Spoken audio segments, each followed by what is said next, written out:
And I don't know many episodes where I've almost completely disagreed with everything Jason's had to say.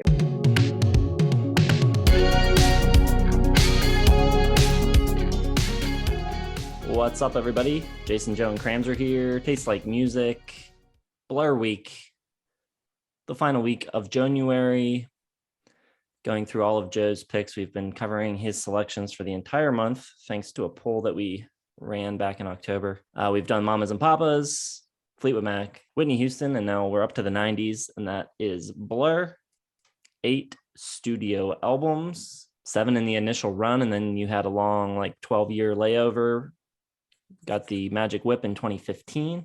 As far as familiarity goes, for myself, I have heard all of these before, but I've never done a deep dive like this, and I've never spent a ton of time with any of these records, really. So wasn't entirely new, but it was the first time I've really kind of paid this close attention to Blur. Yeah, I only ever listened to Blur, the self-titled album, before this, and a little bit of Parklife. When Joe picked Parklife as his winner, I went through it around that time just to see what it was all about, but pretty much all the other stuff was unknown to me. I knew a lot of hits, just through a little bit of mixes and stuff. And I knew the Gorillaz, which is, it is what it is, but I don't think that what I knew about Blur going in, minus Parklife, really was a good representation of what the brand Blur really is. So just going to let the cat out of the bag. I fucking loved this week.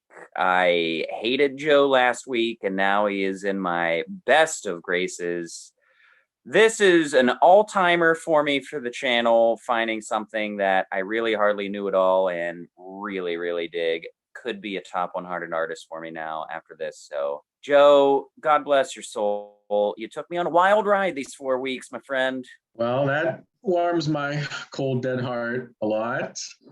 I was hoping, to get people out of their comfort zone a little bit with this whole January thing, including, well, not so much myself, but Blur, for me, always, trying to think back when I first heard him. My friend growing up, Tim, had the greatest hits and really loved all the singles. Fell in love with them. Bought a couple of their albums through Columbia House back when that was a thing. So always liked them. Heard all of these albums in the past. Glad to go through them all again in sort of a more focused, sitting, more focused week. So, I picked them, so I probably like them, but we'll see. We'll see where they fall for me. I don't think there's anything weird to address as far as releases. It's pretty straightforward. They're 8 studio albums, so let's get into it. Who's starting?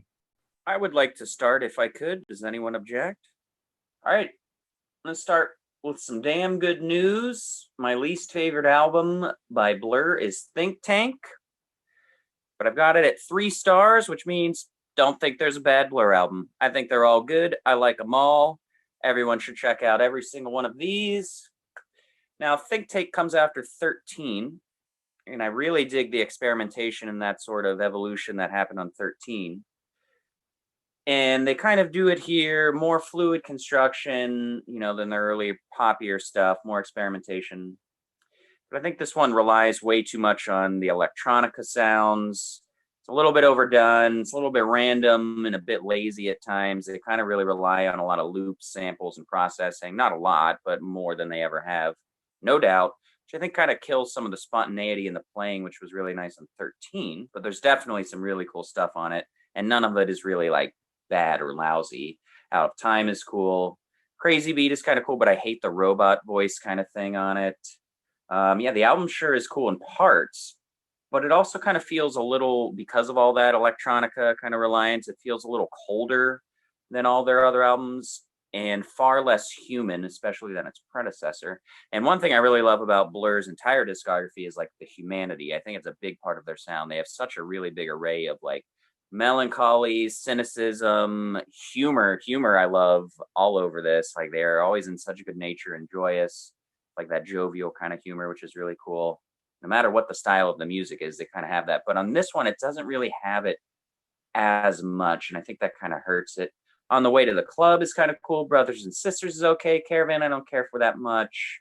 And I hate to say it because we say it a lot, but early 2000s production is so hard to pull off, and it is a big weak spot for me on this album. The bleeps and bloops that come in aren't always my favorite. Like we talked about that robot voice in there. Just everyone around this time, if they have a little bit of playing power in the studio, they're like, hey, it's a new millennium. We need to let you know with all of these effects that we're putting into every little bit of every song. And it's like, okay, just relax. But the highlights for me on here, short little jaunt. We've Got a File on You. Really cool, really short, but that was really awesome. Sweet Song is indeed sweet. Moroccan People's Revolution is really cool. So I think the second half is a little bit better. I like Battery in Your Leg as a really cool closer. It sounds like it could have been on 13. So I think the strengths are good enough to make it a likable album, but I think they are kind of missing some of the familiar humanity that makes them Blur. But still a good listen. 3 stars. Number 8. Think Tank. Want me to go next? Yeah, I don't want to leave the people on a sour note, Jason. Yeah. I don't trust you. I don't trust you. You shouldn't. This was a highly disappointing week for me. The bottom for me, I don't know. I feel like I hear people say they like this record, but I do not at all. It is 13 from 1999. Tender's kind of a cool opener, but I think it overstays its welcome by a minute or two. Coffee and TV is a really strong single. I do not like anything else on this record, and I cannot stand the production. William Orbit, what are you doing producing a Blur record? Terrible pairing. And this guy has produced Madonna and Ricky Martin and Melanie C. And it sounds like it. It sounds like he's bringing that flavor to Blur, and it does not work at all. So he's like bringing this weird, like late 90s, almost pop production. And Blur is like pulling in the opposite direction, trying to be like more experimental. And it's just not happening. 1992, I think, is a really boring, noisy track. Blur EMI or BLUREMI is like this fast, noisy kind of punk thing, but it's not really punk at all.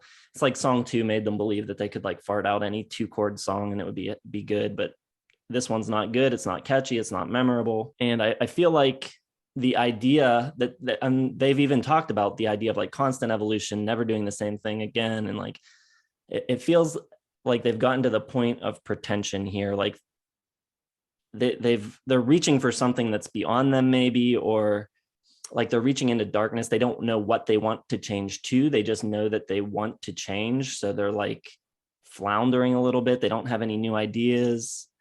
So like, we'll just let this producer take a dump all over the record. I'm at 2 stars only because of Coffee and TV being so good. Otherwise, this is like a 1.5 or 1 star record.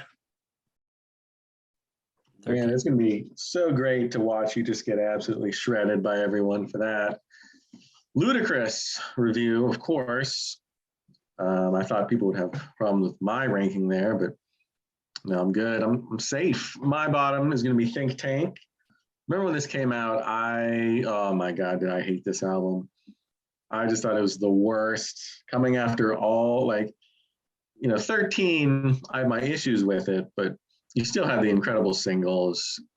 It was interesting. It was different. Think Tank came after Gorillaz, which was decent, but I don't like this as a Blur album. I think that's my biggest problem with it, because it's just not really a Blur album at all. It doesn't sound like a full band. It just sounds like Damon Albarn's solo stuff for the most part. You kind of notice like Alex James, but not really. Graham Coxon was out of the band. He plays on 1 track. So like Graham just said, there's a lot of bleeps and bloops, lack of melodies, lack of like song structure, a little noodly, little too Gorillaz for me in some cases. But that being said, I didn't hate it this time. It didn't make me want to kill myself. There are some things like Brothers and Sisters has this like fuzzy strut to it that reminds me a lot of Woke Up This Morning, the Sopranos theme song. And you get kind of like that vibe throughout it, which just isn't what I want in Blur. Like if this was a Damon Albarn album, I'd have no problem with it. But the fact that it's Blur, the fact that it kind of caps off what I thought was an incredible run of their original iteration, I just can't get into it. It's okay. I have it 3 stars, but it's just missing something. It's missing that big single, like just something to kind of cut through the sort of like noodly electronic elements. I need that like single, like anchoring the album, or 2 or 3, like on most of their albums. So leaves me wanting. 3 stars, but I didn't hate it as much as I expected coming into this list, and I really thought I was going to have it at like 1.5 stars. So sort of a pleasant surprise. Okay, my number 7 is The Magic Whip, and I've got it at 3 stars. This is the blandest one in their catalog, so it's likely in Jason's top 2, and it's tough. It's tough for me to place because on one hand, I think it's a really admirable comeback. And on the other hand, I do, like I said, find it a little bland, the most non-unique or disingenuous record.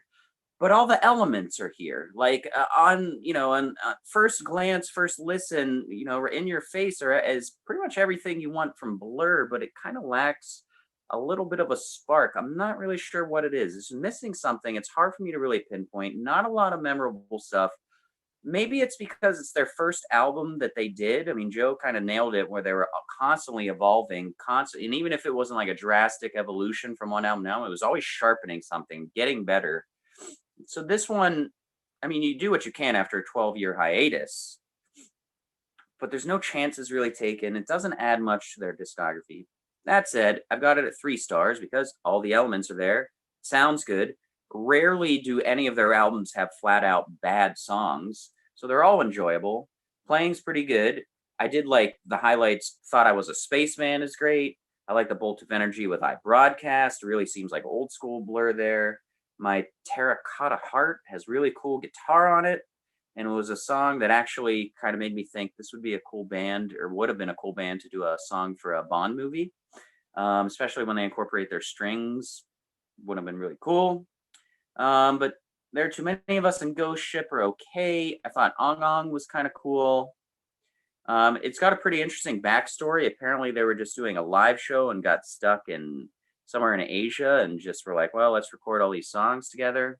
And it does kind of play as if it's thrown together a little bit, and they're kind of just relying on, a little bit of muscle memory, how do we do Blur songs? Here it is.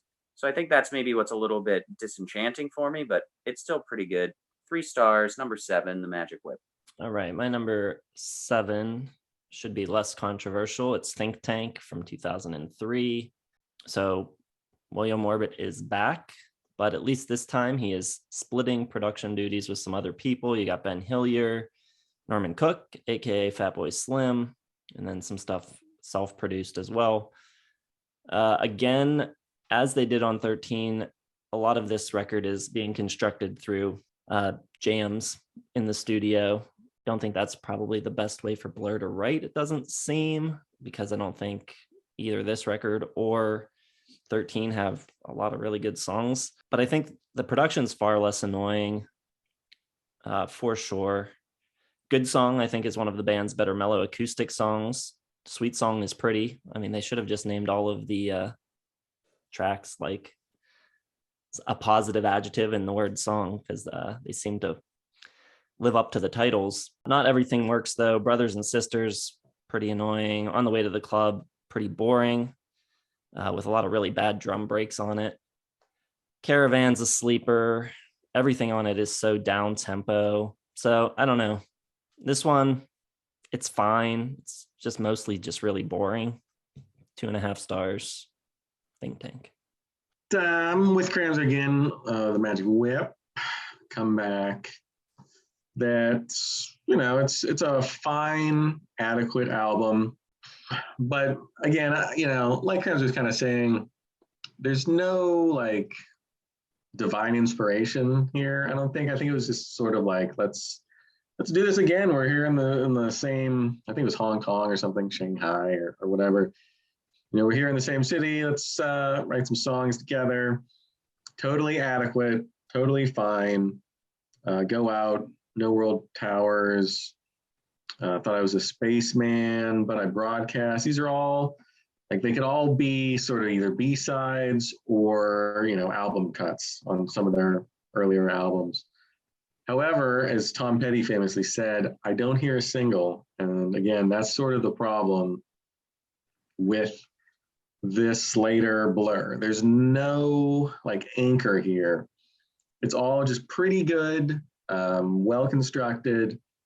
I think Graham Coxon, maybe a little too anonymous here. Like I don't hear a lot of his, interesting guitar lines or anything out of the ordinary. So it doesn't really feel like an evolution. It's just sort of like stayed in place from 13 without those killer singles to sort of put it over the top. So yeah, I think it's a fine album. It's 3.5 stars for me, but it's just in the context of Blur, I just don't know why you'd really want to listen to this one over like any of the others from that original run. Just a little too anonymous, missing maybe that like British cheeky humor a little bit.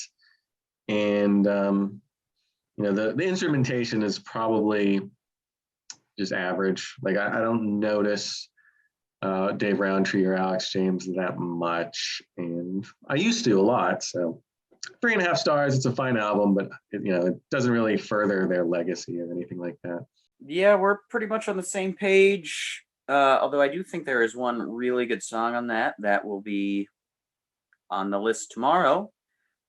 For my number 6, I'm going to the debut, Leisure, which I also have at 3 stars. I think it's a pretty darn good debut. I love She's So High. It's got almost like a perky shoegaze kind of style to it. Sounds really good. And I've always loved that shuffling Britpop drumming style, like on Bang. Slow Down has some really great, like grunge, dirty guitar tones, almost like Jay Mascis-esque.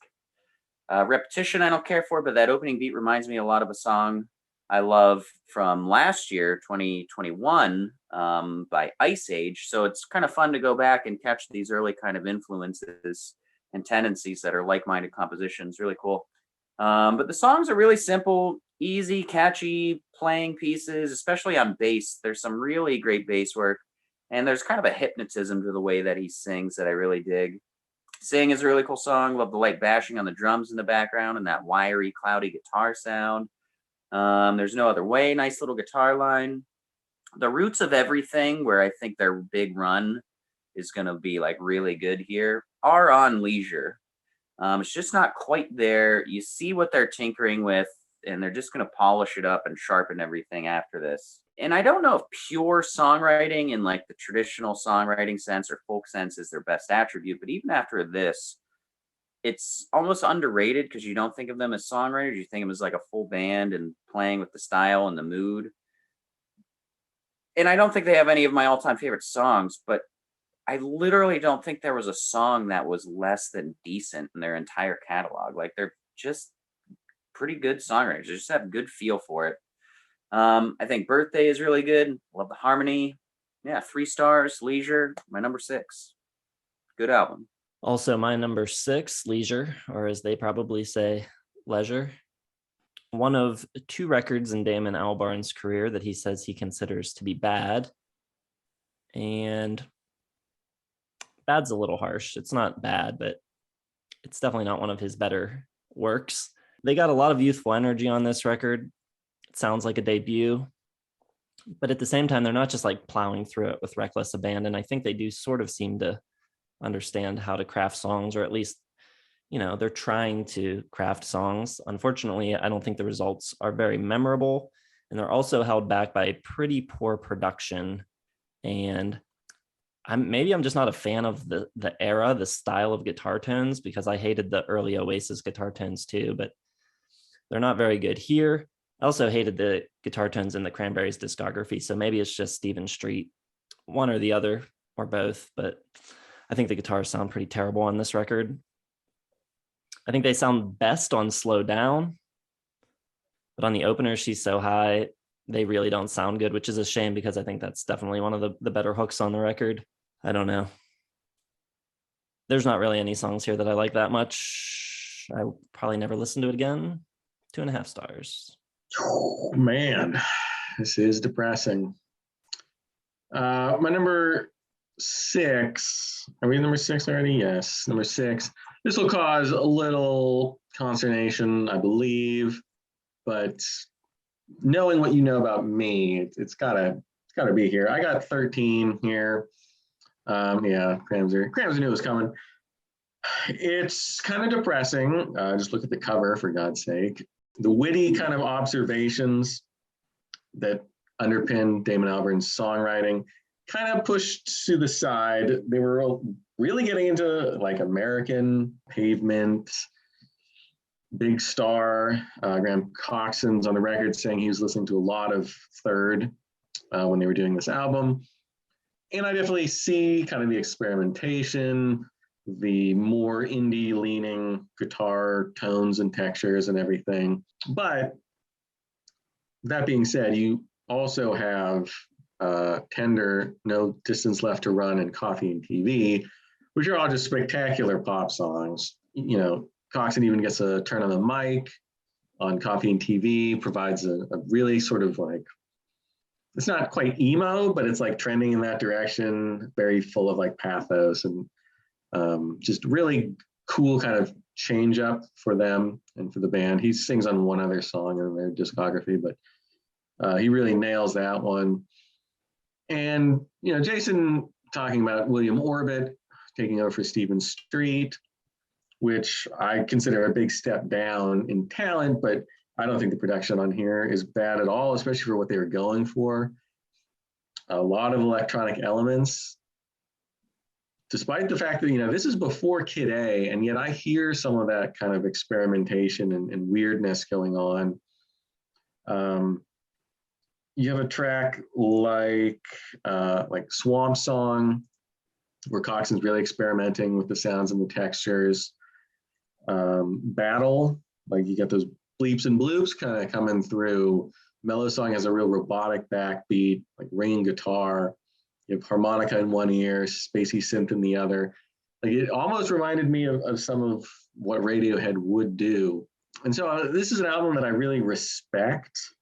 I just don't know if I want to listen to it very often. Especially the second half, you get like Trailer Park Caramel, Trim Trab, Octagon Eye. Just not quite what I want in Blur, I think. Again, it kind of comes down to I got spoiled by those early albums.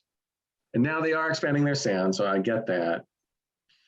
But it's just not the Blur that I love. So 3.5 stars. I do think it's good. I think it's very interesting, but it kind of, the Blur I love is never coming back, is what this album is kind of stating to me. So it's tough. It's tough for someone like me, but I do think it's pretty good. It's definitely worth a listen, and I'm sure it'll be number 1 on a bunch of people's lists. Did you give a star rating for that? 3.5. It's almost 4, but I got to keep it at 3.5 right now. Okay. My number 5 might upset some people here. I don't know. But before you lose your mind, let me just clarify that numbers 5, 4, 3, and kind of 2 are all like almost just like throw them up in the air, and they're just almost close. They're all going to be 4-star albums. So I got them all at 4 stars, which to me is great. So I got at least 5 great Blur albums. I told you, Joe, I love this week. I love it. But my number 5 is going to be Modern Life is Rubbish. Again, great album. For Tomorrow is really good. Already sounds more professional, sharper. The rhythm section is really tight. The rhythm section is really tight. Really good song to lead off. I think the addition of the strings and some of the just, you know, more studio work they put in here pays off a lot. And they still have that cool, youthful, bratty energy that I love. And even though, like what Jason was saying, like a lot of youthful energy in the debut, and it sounds like a debut, it almost has more of it here because they're writing to that strength. Like the songs are really getting amplified with that sort of charisma and style. Kind of like Supergrass and other bands that have that spunk and give the genre of Britpop its decor. Very cool. Advert and Colin Zeal are great ways to follow up the opener. Love the heavy bass and pressure on Julian. Star Shaped is great. Again, like you get that oboe coming in, it's fantastic. Anytime they use the strings or the oboe or the horns, I think it elevates their songs so much. And I think their instrumentation in general is something that was just really surprising to me. I don't think you get a lot of it in their big hits, but on their albums, you can really be like, man, the playing and just the arrangements and the composition of these extra instruments are fantastic. Blue Jeans, great. Love that slacker moodiness. Cool jams and part in Chemical World. Love the outro there. Everything is sparked up and lit up and so sunny and cheeky and full of good humor at the same time. Just love the feel of these like mid 90s. They're almost like lifestyle albums, but like with this just kind of brash, sunny cynicism. It's very cool. Album just leaves me feel energized and happy. Bass lines are great. 4 stars. Number 5, Modern Life is Rubbish. And I've listened to all of these twice. I've listened to one of them a bunch of times. And obviously, Parklife I talked about having listened to before. But I think these are albums that are going to stay in my rotation probably for another few weeks, just sporadically. And they could all go up from 4 stars or up. Like, we'll see. I'm really digging it. So, number 5, 4 stars, Modern Life is Rubbish. All right, that is also my number 5. Modern Life is Rubbish. More intentionally British than the debut. They're kind of purposefully modeling themselves after bands like the Kinks and the Small Faces. And like Cram said, it's also a lot more lush and ornate in its production. You got strings and brass and all kinds of other arrangement things happening. I think the opening track for Tomorrow is better than every single track on their debut. So off to a strong start. I think the guitar sounds are also much improved. They're a little more subtle and they fit into the tracks a little bit more snugly. I think, it's a very similar guitar tone, but I think just the way it's compressed and the way it sits in the track just sounds so much better and so much more full. I think Colin Zeal is a great example of that. They also utilize acoustic guitars a lot more on this record on For Tomorrow and Star Shaped and Blue Jeans. I think Albarn's melodies are getting stronger. Sunday Sunday is really catchy. I also love like all the brass and stuff on that track. It's really great. And the Sunday where the backing vocals are singing Sunday is really good. The record, though, I think on the whole is too long. And that is the case for quite a lot of their albums. I think they fall victim to the CD era. Almost every one of their records is like right around the 1 hour mark. This one probably does a better job than some of the other ones, even of maintaining interest throughout the record. But I still don't think the songs in the back half are quite up to the strong start with, For Tomorrow and Colin Zeal and Advert and all those tracks at the front. Little front loaded, definitely better than the debut. Up to 3 stars here. I think it's a decent record. Okay, I'm going back to the beginning for my number 4 or 5. I got Leisure. But I'm bumping up to 4 stars because I really do like this album. Band kind of started out as in the baggy scene, which I have no idea what any of these terms mean. I was looking through. It's part of like Madchester, sort of like, Stone Roses kind of stuff. Which apparently is characterized by having a tambourine in it.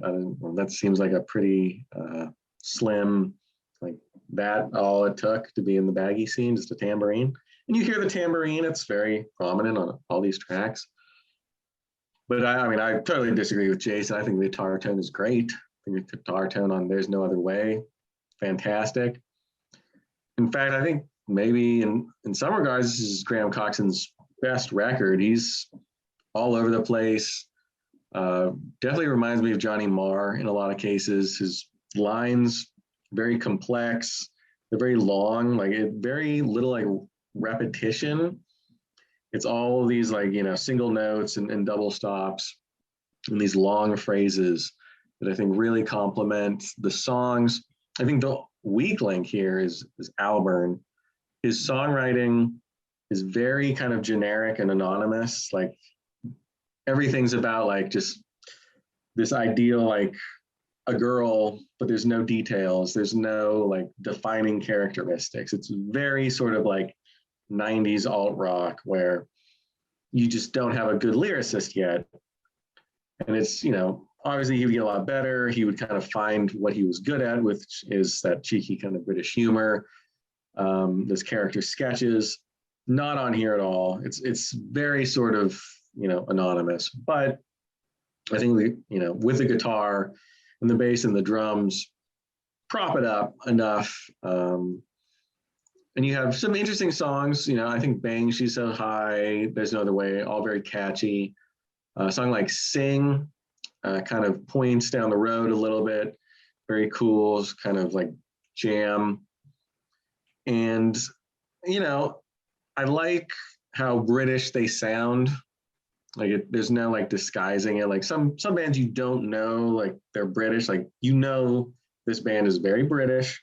Albarn sings in that kind of British accent, which I like. And I think it's just a good album. I know Albarn hates it. One of my biggest problems with Blur is him now, because I think he's totally destroyed his own legacy by talking crap on some very good albums that he made back in the day. And nothing he's made since, you know, 2000 has even come close to touching these albums. But whatever, he can say what he wants. But I give this one 4 stars. I think it's quite good and underrated, yes. Number 4 for me, this is tough. I could see it being number 2, but I'm doing it number 4. 4 stars for Blur, the self-titled. Pretty big shift away from the fun here. This is where they talk about really being into Pavement and Big Star and all that, and wanting a more stripped down kind of raw sound. And I think they knock it out of the park for the most part. Guitar rock, heavy kind of, a lot of flash and showiness of the instrumentation is gone, and it's a little bit more about the mood and the emotion, and it works. So it's kind of a big dividing line between those eras, but I think it's great. A lot of the playful, rambunctious humor is gone, and the content is just much heavier, going full-on guitar indie rock here. Beetlebum is a really cool opener, and that one's not too far removed from the old kind of style. So it's a nice piece of connective tissue to like ease you into it. More emotion in every form. Songs are just much more serious and all in for whatever the purpose, the theme of the track is. They don't like beat around the bush with the themes of their songs. They kind of just dive head first, which is cool. Song number 2 is cool. We grew up on it. We heard it every time the friggin' Penguins scored a goal, which if you're a hockey fan is a lot because their offense is dominant. Country sad ballad, man, is really cool. Got a real STP and like Marcy's Playground kind of feel to it. That acoustic trash can sound, really, I dig a lot. And to me, the first piece of the album that shows like a real commitment to doing something different on your own. You get some of that catchy poppy fun back. So they're not all in. They're easing you into this. I really dig You're So Great. I absolutely love the lead on there. Death of a Party is really cool. It's got kind of a cryptic vibe with that organ I really love. Chinese Bombs is a nice little jolt. And speaking of that, a lot of their albums, not to a detriment, but you kind of notice it, follow a very similar pattern with like hot, spunky stuff. Then you get a little bit more subdued. Then there's usually some playful like instrumentation kind of in the middle, or like a quick little song, something to break up. I think they're really great at creating momentum in their albums of like bringing you up, settling you down a little bit, giving you a little bit of a breather, get something heavy, get something fun. Like they really play off each other's sequencing, which is something we talk about a lot on the channel. And I think they're great at it, to be honest. None of these albums will ever be on Resequencer as far as I'm concerned. I think they do a great job. Love the string arrangements on Look Inside America. Not too crazy about the few after that, but I do like the weird closer, Essex Dogs. Very cool. I think they performed exactly how they wanted to with the ideas behind this album, which I think is really impressive for it being like an immediate response to The Great Escape. Like I can see this album being successful if they had an album in between to kind of find their footing, but they just nailed it right off the bat, making wanting to make a pretty big change. So 4 stars, a great album at number 4, Blur by Blur. All right. I totally disagree about their albums being well sequenced. I think every single one of their albums is super front loaded, but none more so than my number 4, which is The Great Escape. They released 16 tracks a year earlier on Parklife, and now they're back with 15 more. It's like 31 tracks of official studio album. It's too much, and it's clearly too much on this record. Come on. Daniel Romano released 7 albums this year. Oh my God, I'm so happy. Well, his songs are all good, and you get like 4 or 5 great ones here, and then the record is just falls apart. Stereotypes is great. Country House is great. Charmless Man is great.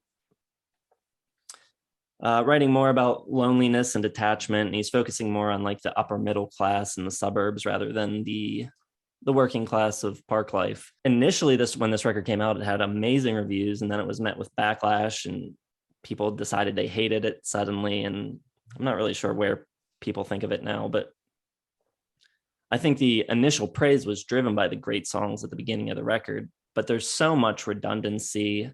Mr. Robinson's Quango sounds like 10 other songs in their discography. And like I said, they're really victims of the CD era, just way too long, too much material, and not enough of it different enough. It's just a blur of things that sound exactly the same. The one good thing I think about the back half of this record is the chorus of Dan Abnormal, which is pretty catchy, but on the strength of the strong singles, 3 stars, but not a great listening experience. Well, Jason finally made one good point about The Great Escape, but I'm not quite there yet. So I'll deal with that when I get to it. And this is very close as far as these next 2. Kind of juggle them around because I do see Jason's point. Like I could trim 5 or 6 tracks from The Great Escape, and it would probably be a 4.5, 5-star album for me. But I'm not there yet. I got Blur, self-titled from '97. Now I know that Graham Coxon was talking about like indie, like American indie bands, and getting like that lo-fi kind of pavement, whatever sound. And that's fine. I think on this album, it definitely works. And obviously they needed some kind of change because I do think they kind of ran into a wall a little bit on The Great Escape there at the end. So they needed somewhere else to go. I guess they could have gone to like, just a whole record, just bad mouthing the Queen or something, but total kind of shift from that cheeky Britishness, that incisive character studies that they were doing. This one's definitely more emotional, more kind of, about Albarn, about, his relationships and everything else. Definitely more personal. There's no character sketches or anything on this one. Beetlebum starts it off. I like what Cramsey said, nice connective tissue from the old Blur to kind of the new Blur. This one's definitely moody, definitely emotional about, Albarn doing heroin, I guess. And, but it's kind of got enough familiarity with Coxon's like really cool chugging slide to start it off. There's the little things like those chunks that he does before the chorus, that outro theme. Like he just does so many like cool little things that aren't immediately kind of recognizable, but if you really go back and like really listen, you find like all sorts of cool stuff that he's doing. It's kind of sleepy and sexy at the same time. Very cool.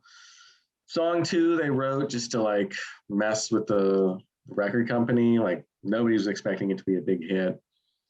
And unfortunately, it's kind of ruined for all Americans who's ever been to like a stadium or a sports, event at all, because it's always playing. But it is a very cool song. Like the way it kind of shifts from like just the kind of acoustic, chunky kind of guitar to just like 7 layers of guitar, like as loud and as messy and fuzzy as possible. Really cool. If I didn't kind of hate it from being, overplayed, I think it was a great song if I had never heard it before. I loved it the first time I heard it. And there's some cool stuff. Country Sad Bad Man's got that lo-fi American rock style. MOR, he built off of a Bowie song. When Bowie got credit, Bowie and Brian Eno did. I forget what album it's from. But really kind of cool sequence of whatever they're doing there. On Your Own has like the little electronic elements, like, a little glimpse into Think Tank and Gorillaz, but it still kind of has that old Brit rock style, Britpop style in it. Very catchy sing along. Like you get the electronic stuff, but you're still kind of like, you don't really think about it because it's still super catchy. So it is kind of easing you into that like future sound. Theme from Retro has that cool synth organ or whatever it is.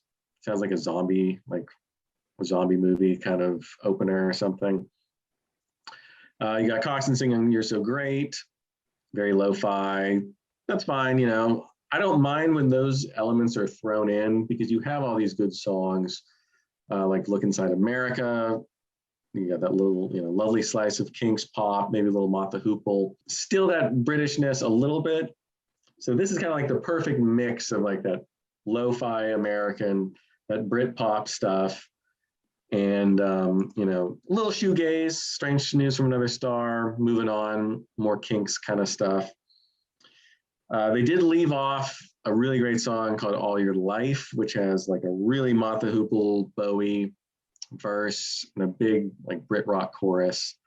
I think if that was on the album, it would move up one spot because it's just like the one element missing, like that super awesome like Britpop single. That's only on the special edition, so I can't count it, but it's a 4-star album. It's a band evolving and getting out of their comfort zone, getting out of the Brit rock, Britpop stuff, trying new stuff.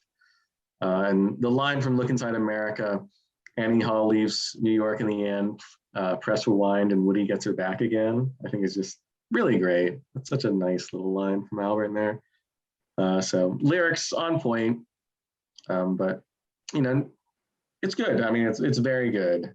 It's just not my favorite because there's too much pavement on it, but still great. All right. Top 3 favorite Blur albums. Number 3 for me is The Great Escape. 4 stars. Great album. Comes out a bit more aggressively and feverish with Stereotypes, which I think is a really good song. Country House is awesome. Very McCartney-esque with its old English humor and jovialness, and a good granny rocker. Very good solo in that. It's really everything Paul McCartney wished he was, like had a heartbeat and was alive and sounded good and all that stuff. And wasn't a pompous douche. I also like Best Days a lot, but I do think it comes a bit early in the sequencing. So one little blip in the sequencing. I think you should have switched it with Charmless Man. I'm still so energized from the first 2 tracks that I just want to keep it up. Best Days brings it down a little bit, but small thing. Great piano part in that song as well. And one of the things I really like about Blur is that they feel so young and fruitful and new, but they're also always kind of playing or paying homage to like old school music, things they grew up with, and especially like the livelihood of like an older British culture, which comes out in Parklife a lot. It's like that big tour of like British blue collarness, very cool. But they are like at their heart like these mischievous little boys, but have like a heart of gold who would still do anything for their grandmothers. It's just a really cool style they've got. Charmless Man, so poppy and catchy. Fade Away gives you that fun little bossa nova. Just so much fun on this album and in this era of Blur. Love the bass on Mr. Robinson's Congo. What a cool song. The album is more airy and flighty and lost in the wind a little bit more with like escapism and wondrous quality. Bit up in the clouds in a way. You get that with like Arnold Same, whatever that is called. Globe Alone is brash, lively, fast and fun. Entertain Me is cool. Yeah, I think it's great. 4 stars. The Great Escape, number 3 for old Cramser. My number 3 is Blur. Like you guys both said, more influenced by American alternative and indie rock. I think the stylistic shift is a welcome one. It moves them into some interesting territory, much needed after the self-repeating Great Escape. Love the guitar and Beetlebum. Love the production on song 2. I love how like tiny the drum sound is in the verses, and then it just like explodes in the choruses. I think it's great. On Your Own, I think in particular, is a really good example of the merging of American sounds and their kind of British melodicism.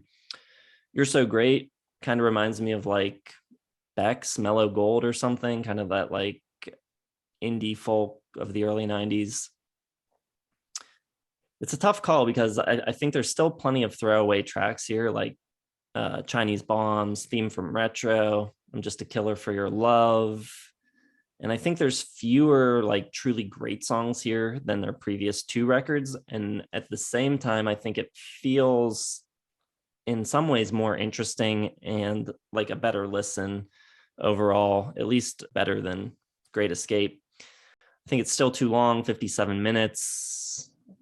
And I kind of wish that they would have gone with an American producer instead of sticking with Stephen Street for this. If they were so into that sound and wanting to get it down, I think someone like Steve Albini or someone like that would have done a much better job than Stephen Street. 3 stars for this one. It's got its moments, pretty cool, interesting detour, but not enough great songs to get above 3 stars. Well, Jason's revealing himself to be a big Anglophobe on this one. Anglophile here, love the Brits. I got Great Escape as my number 3. To me, this feels like kind of like the at World's End, the third part of Edgar Wright's Cornetto trilogy. Like it's brilliant and emotional in spots, but it doesn't quite know how to end and like put a bow on like this kind of trilogy of Britishness that Blur has embarked upon. But it does start out just incredible. Stereotypes, Country House, always one of my favorites. Best Days, really great, kind of low key, get a lot of like Kinks, Waterloo Sunset, just achingly pretty. Charmless Man, cheeky British humor. Fade Away, Top Man, pretty good. Right in the middle, you get the emotional peak with the Universal, with some really great strings and some just incredibly great emotional singing from Albarn on that. I love the way it starts and then, kind of just breaks into that chorus there. And I mean, I'm gonna say Jason's right on a couple things because I could definitely prune 4 or 5 tracks from this album. I think after the Universal, maybe, Mr. Robinson's Quango is fine. Arnold's Same is fine.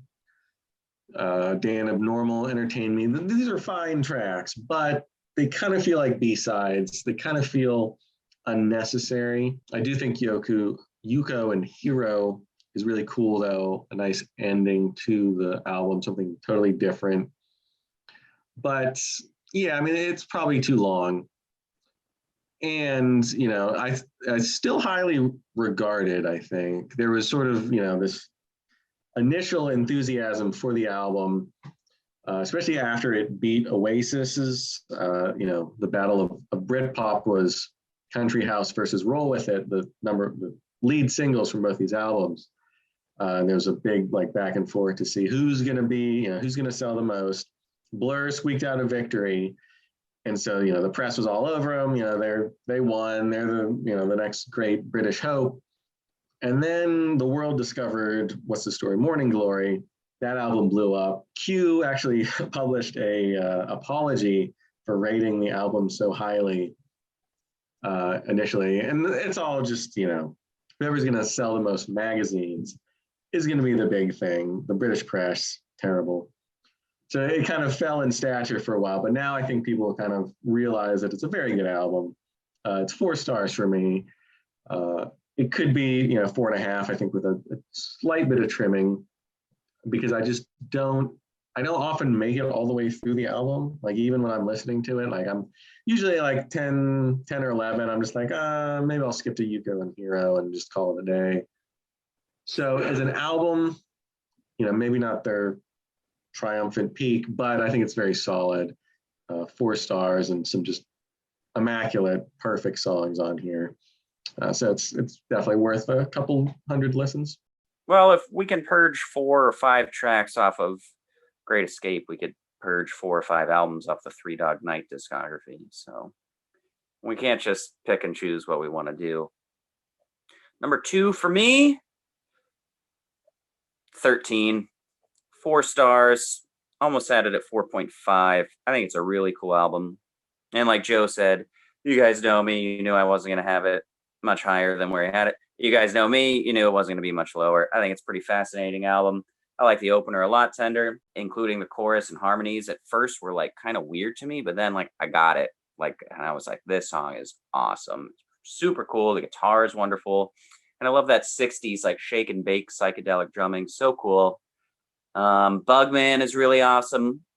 Coffee and Tea is just sick. I love the bass. I love this song. Kind of wish they gave him the mic a little bit more often. I think he nails this song. It would have been something to really just bring a little bit even more flavor to Blur, and I think they're a really flavorful band. Swamp Song, awesome. Love the guitar and the heaviness. It's just such a cool album with so much experimentation and crazy ideas they throw into a wall, but everything fits, or at least it doesn't stray too much from one another. Like, it doesn't seem random, and it also doesn't seem like incredibly computed and thought out. It's like everything just kind of fits really nicely into their suitcase of Blur. It's so cool. The middle section of this album is really cool, with just a lot of super experimentation and more instrumentally driven stuff, like Battle through Trailer Park. Really cool, relaxing, like beat heavy music here with cool movements in them. You can really start to hear in this album some of the, like the future Gorillaz type stuff.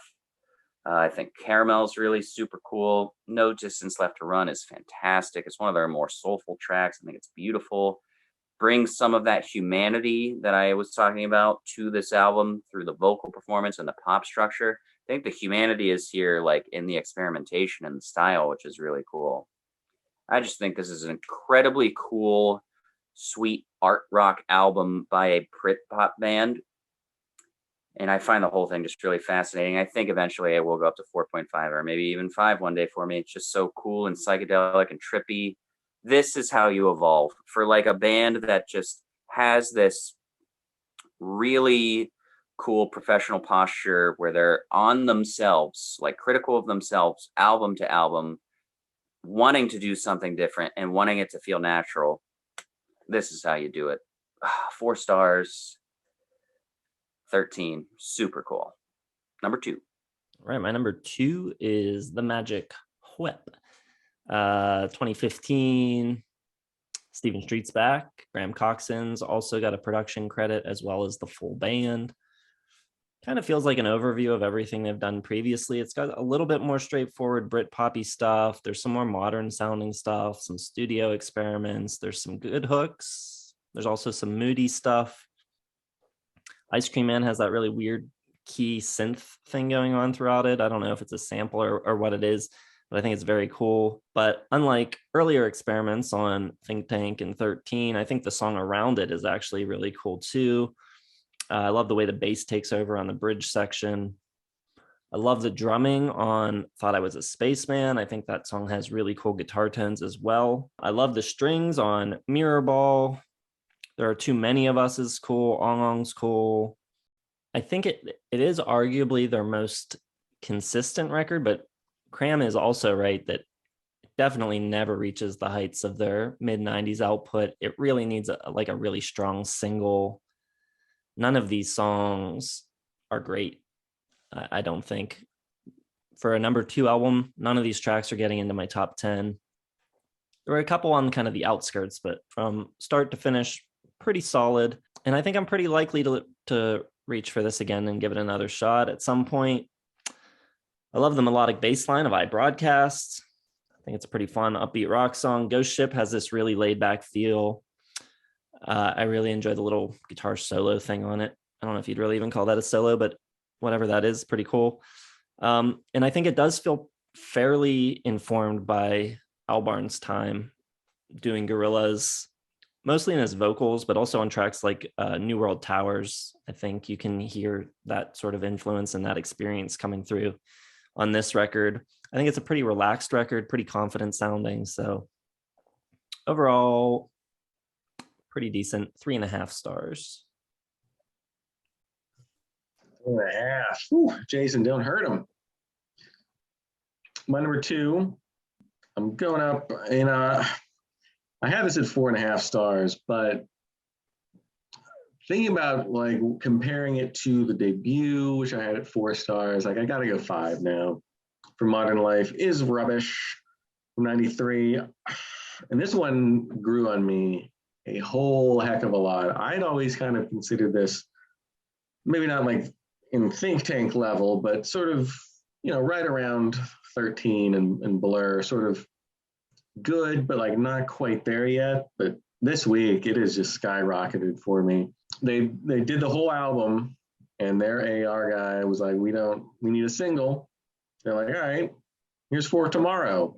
And so that worked out well because that song is just unbelievable. One of my all-time favorites.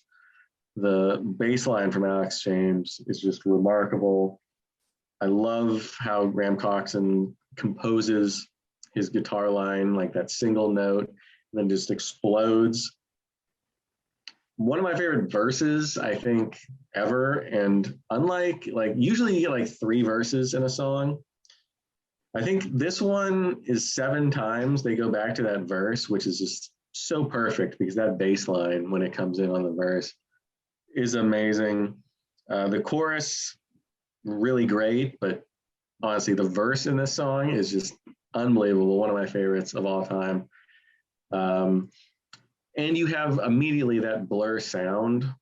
Like I like leisure, but it's sort of kind of typical like of that time, that scene.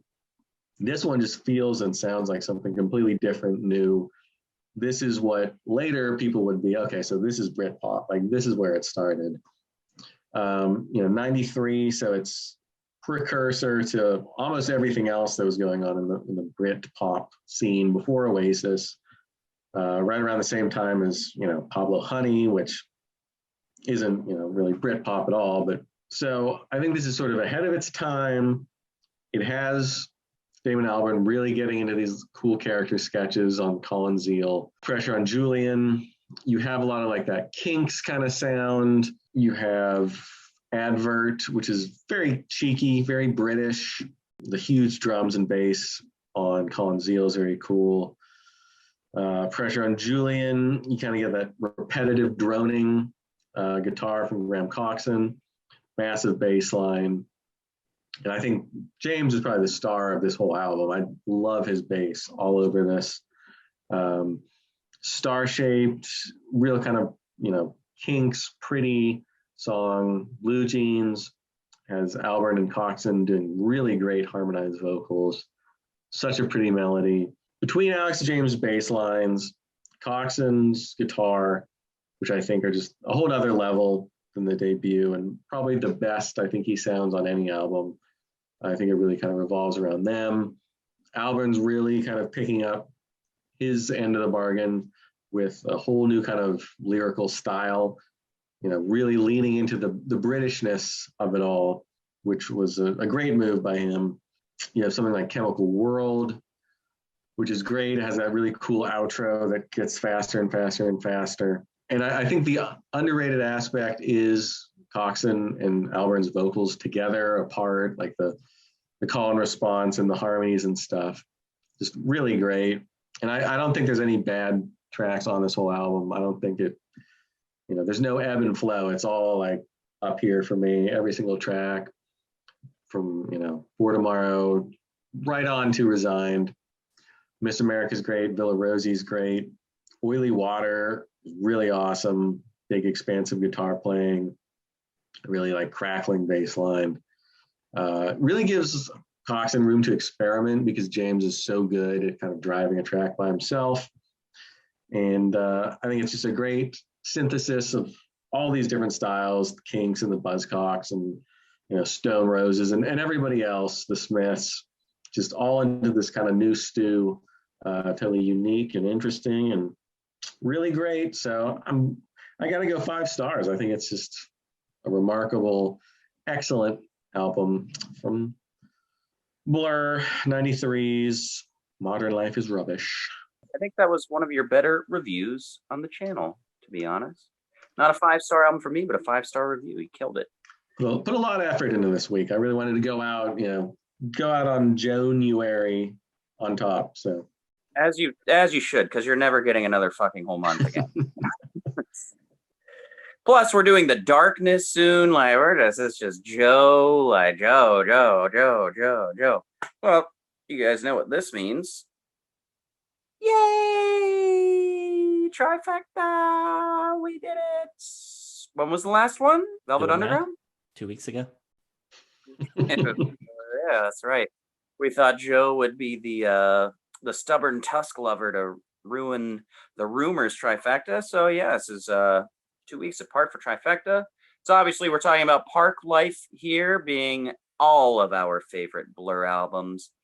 I have it at 4.5, very close to 5. It just doesn't quite get me into like that ecstatic, googly-eyed love range, but 4.5 is amazing. I just love the overall complete sensation of this album being this jaunty, fun, but melancholic and emotional kind of just lifestyle tour of like colorful British blue-collar lifestyle. It is such a cool tapestry of just something that they know dear to their heart. That said, I can't stand Girls and Boys, and I can't stand that it's the opener. It throws me off completely, this big disco beat. It's one of my least favorite songs in their catalog. That's why I was timid about going into this. I was like, from the hits I knew and everything, I was like, Christ, is it going to be more of this kind of stuff? And it's not. But other than that, it is just a tremendous ride. So rich and brought to life. Tracy Jacks is great. End of the Century is great. Nice and a bit lighter and more melodic. The first 2 songs, and I absolutely love the horns. Title track and Bank Holiday are wonderful. Just has really good, it's so easy to listen to. Like, it's almost like watching television and just like channel surfing. It's like, you get a little bit of this, you get a little bit of that, you get a little bit of that. You get different characters, you get different atmosphere, you get different colors. It's so well painted. It's not just some loosey-goosey, just, collection of ideas. It's really insightful and has something to say. And I just love the style and the feel. It's like sunny, almost 60s flowery, like perkiness mixed with like, it's kind of like brash punk humor and everything. Good humor all around. Great momentum in this album. Really underrated instrumentation. Love that ascending little guitar part in Bad Head while the organ is kind of going off. Yeah, I mean, Coxon's guitar work, very underrated. He just does all these little tinkering things throughout the songs that are really memorable and lift the spirit of the song. Debt Collector is really cool. Joyous, delightful little instrumental break to the end is one of their prettier songs. London Loves is great. Love that fluttering little guitar pattern. Clover Over Dover is awesome. Love some good harpsichord, but stars that guitar line. This Is Low is terrific. Basically the closer. It's a great feeling to it, but I like that cute little, almost like, thanks for coming as you exit the theater, like, here are the credits and please be, cognizant of your trash and all that. Just a really great way to just have this idea of how you want to, convey how you feel about the culture around you, put it into music. And music isn't always the best medium to capture this feeling, and they do it so well. Might be an automatic 5 stars if Boys and Girls didn't feel so out of place, but it might get there one day. Don't worry, Joe. Like, I think in my heart it might be a 5-star album. I'm just not quite there yet. I need to spend more time with it. But loved this week. So much better than Oasis is my final thought before we close out. All right, Parklife, also my number 1. I think this is their first record with some like really undeniable tracks, although apparently Girls and Boys is deniable by Kramzer, but I love it. I can see where the chorus would get annoying, especially if you heard it all the time. So I wonder how the UK audience feels, because we never hear it here, so it's not a problem for me. So I think the bass line's awesome. I think the first 4-song run on this record is some of their best songs ever. Girls and Boys, Tracy Jacks, End of a Century, Parklife, I think are all excellent. The record was a number one record in the UK. It stayed on the charts there for 90 weeks. I think they really hit upon a sound with this record. You've got like the Britishness of the Kinks with these like great fat bass lines and loud guitars, which is really cool. They traverse between so many sounds and styles, which was intentional. I think it's meant to be like this overarching view of Southern England. But I think a little bit of that traversing and like experimenting with different styles detracts a little bit from the listener being able to get a good sense of who they were. And I think that's a big problem with, or like where the disconnect was for American audiences. I don't think American audiences understood what Blur was. But outside of the first 4 songs on this record, unlike The Great Escape, you also have other really good tracks. Bad Head is great. To the End is great. London Loves is really good. Jubilee is really strong. I think the length of the record is still a problem here, 53 minutes. I think you could probably trim a track or two. Lot 105, The Debt Collector, I think are totally unnecessary. I simultaneously recognize it as one of their better efforts, but once you get the point, I don't think it's that interesting or engaging or memorable. And I think the tracks individually are much better than the experience of listening to this thing front to back as an album. Great songs, good album, 3.5 stars for Parklife. Well, I really liked what Cramser said about this. Jason, he had the right idea, but he's still so confused. Americans didn't like this album or didn't get it because it's very British. They don't want anything to do with Britain. That's why we won the Revolutionary War, Jason. So the level of Britishness on this album, I think, is what kind of turned off the American audience. No one would ever, in a bajillion years, no other band would ever put a song like Girls and Boys first on an album like this, not in a gazillion years. And I love Girls and Boys. I think it is absolutely the best track. The first time I heard it, I was completely hooked. I would just be dancing around to this track, just totally annoying everyone else, because my friend Tim, I don't think liked this one. I mean, he's a little more Jason. The disco, the Britishness of it, the on holiday kind of aspect. It's just so British. Like Americans, I don't think quite get it. I get it because I watch a lot of Edgar Wright movies. A bit of an Anglophile, if you will. As a film school snob, that's who you're representing all of England with as your yes, Edgar. Yes, Hot Fuzz. I think I've seen maybe 200 times. So I'm dialed in with that Britishness. And this, I like what Cramser said. It is like a tour of Britain. It is a little snippet of all these kind of elements of Britishness, like the holiday aspect of Girls and Boys, the bank holiday, Parklife, which, you know, spoken word should be a big turnoff for me. No, I love it. I think it's hilarious.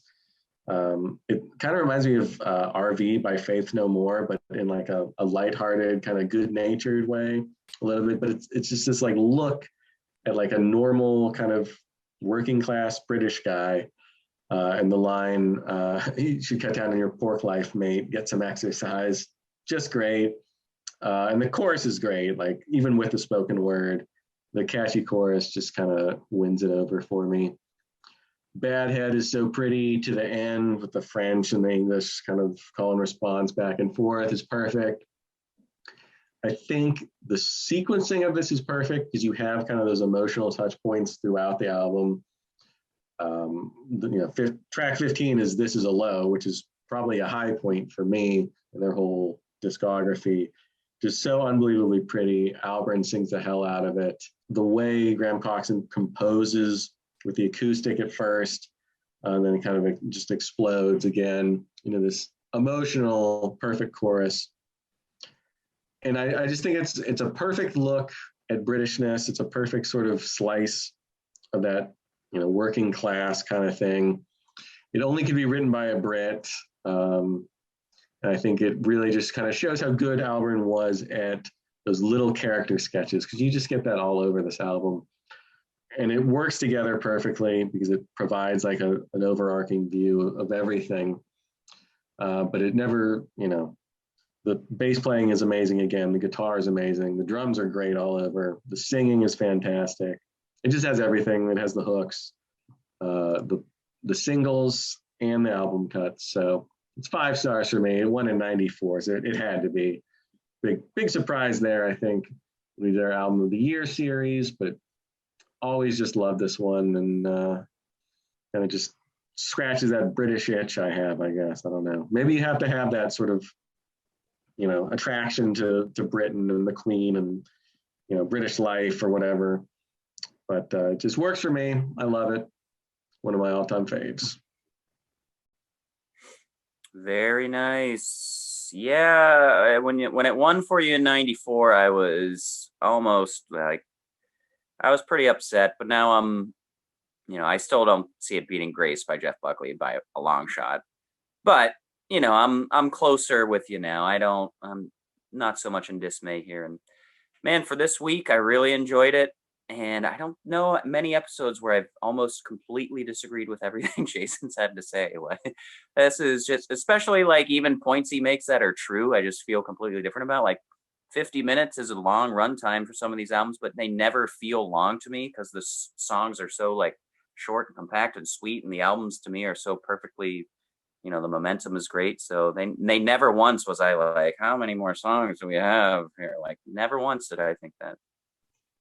I am pretty surprised that we got a trifecta. I was not expecting the Parklife sweep, despite its reputation. I definitely thought somebody would go 13. Once Jason said he wasn't enjoying the week, I thought he'd pull out something crazy, but we got it all right in the end. So that's to be to our credit, I think. So you mentioned as your final thought that so much better than Oasis. And if you asked me before this week if I preferred Blur or Oasis, I would have probably said Blur. And I will now confidently say that I have switched teams. I am full on Oasis. I thought I liked Blur more because I think if you look at the top 10 songs of each band, I'd go easily with Blur. But the album cuts of Blur do not do a whole lot for me. And there's a bunch of Oasis records I'd rather listen to than any Blur album. So the problem with that sentiment is whatever argument you had for repetitive nature in Blur albums, you can multiply by 1 billion on Oasis albums because it is just the same old crap. But what about AC/DC? They're all like, these 3 bands are pretty much all the same, right? That's an inside joke for long-time followers of the channel. Yeah, I mean, it's true that Oasis is very repetitive, but their repetition doesn't bother me so much. I like that sound more than I like Blur's sound. See, I kind of feel the opposite. I think like if you took my 10 favorite songs of each band, Oasis might have like 6 or 7, but the albums for Blur are just so much better. And they don't, to me, have any really bad songs. And I think Oasis has a bunch of bad songs. Blur's way better than Oasis. I don't think it's even a contest other than, you take away What's the Story, Morning Glory, and it's great singles, and it would just be a complete rout. So yeah, it's not even a question for me. Blur's at the top of the Brit pop sort of albums. Oasis, well, I don't even know if they're number 2, to be honest. I guess Suede will have to be the next Britpop thing we do whenever we get to it. It'll probably be far down the road. All right, everybody. So let us know what you think of Blur and how you rank their records. Let us know what you think of our lists. Drop it down in the comments. And, while we're at it, let us know what side you're taking in the Blur versus Oasis battle. Also, be sure to hit the like button, subscribe to the channel, hit the bell for notifications. We've also launched a Patreon where you can vote at the $5 level and up for 1 listography a month. We will be posting a poll shortly for the January selection. So get in while there's still time. Facebook, Twitter, Instagram, our website, our merch store. It's all in the description as well. And we'll see you tomorrow for our top 10 favorite Blur songs. Thanks for watching.